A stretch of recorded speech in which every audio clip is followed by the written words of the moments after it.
Hey, look, I too want to thank Deputy Howland, one of the longest serving members in widely experience and the long effort he's put in to try and progress this legislation, and to thank the Minister for Justice and indeed Minister Brown.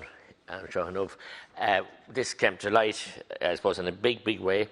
It was under the surface, obviously, for a long time, and it's happening in, kind of, sorry to use a black market word, but an underbelly, an undercurrent is out there for a long time. And I suppose that happens with the evolution of technology. And the evolution of technology is a wonderful thing, but the education system, and all of us as parents and as elected members here as well, but lay people as parents need to be more aware, I suppose, of what can be done with this technology and the long-lasting damage that can happen. And I compliment all the deputies and groups who put down the amendments here today, and I hope that the Minister will see fit to accept some of them, because we must deal with this, and it's not going to be easy to deal with it. I'm not saying that this piece of legislation will stamp it out, because, there are very, sick people out there, really, quite vile and sick, that would do this.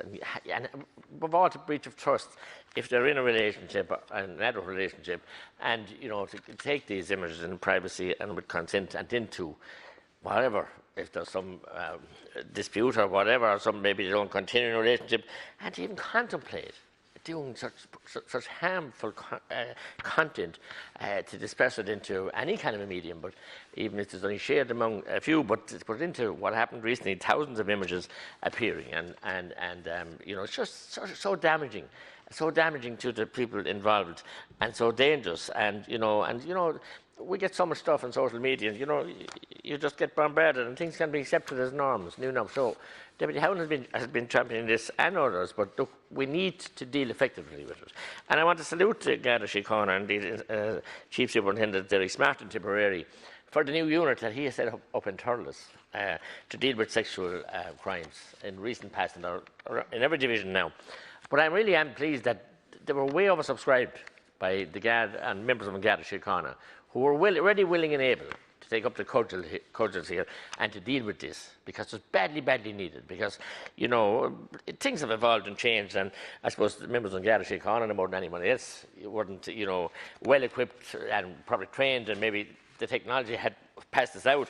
So they have a new unit now with specialist training, and badly needed. I know it took from badly needed resources elsewhere, but I think this has to be put front and centre, because the value we put on our children and our young girls mainly, and boys as well, couldn't be more important. I mean, Mullanoi, Chucky Sheet, so the harmful content and the harassment and everything is just sickening. So it's great now that we had our JPC meeting last week, and one of the councillors asked a good question, like, how do we advise a parent or a young person that's damaged by this, or that's worried about this, not even me, but, and they can go to any Garda station, and they'll put straight in touch with this unit in each division, which is very important, because there's a stigma about, and we've seen what went on in the past, horrible events in families and in institutions and God knows what. So that's there now, and I hope this legislation will be strong enough and robust enough that people won't be able to circumvent it and won't be able to get loopholes. And like what Deputy Collins and others said, I think custodian sentences should be.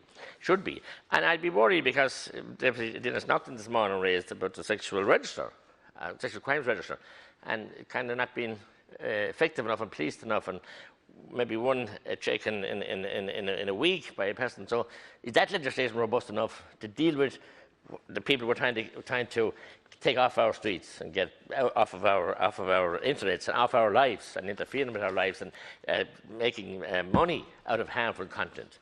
There's another aspect in, I suppose, in the schools maybe we can't, and I'm very friendly with a principal in a big school. He said everyone turns to the school, blame the school, put more work on top of the school. And he's right, because no matter what happens, the school should deal with it. But the schools have so much to deal with now, so complex issues. So they do great work too, and I want to salute the teachers at the Board of Management. But, it has to be a holistic, I suppose, evaluation of all from the cradle to the grave, really, and young people coming up to be aware and educated. And then the parents have a huge role, and guardians. They have a huge role and responsibility. And, that's very important. And, we're all aware, I'm not sure, but I certainly am aware of, girls that kind of get involved into frivolous activities as they think. And then, before they know, it's way out of control, and they often, are offered money or sugar daddies or whatever. There's huge issues there. And it's so simplistic you think, but it's so complex as well. So I certainly am supporting this, and the rural independence are 100%. And I said, look forward to its passage, and it's being enacted, and the Gardaí being resourced, because they have the units there, but they must be resourced, and they must be totally on top of the game. But again, to thank the Gardaí in Tipperary and Everher that have volunteered or looked to go on these new sexual crime units, and I wish them much success. Good. Thank you very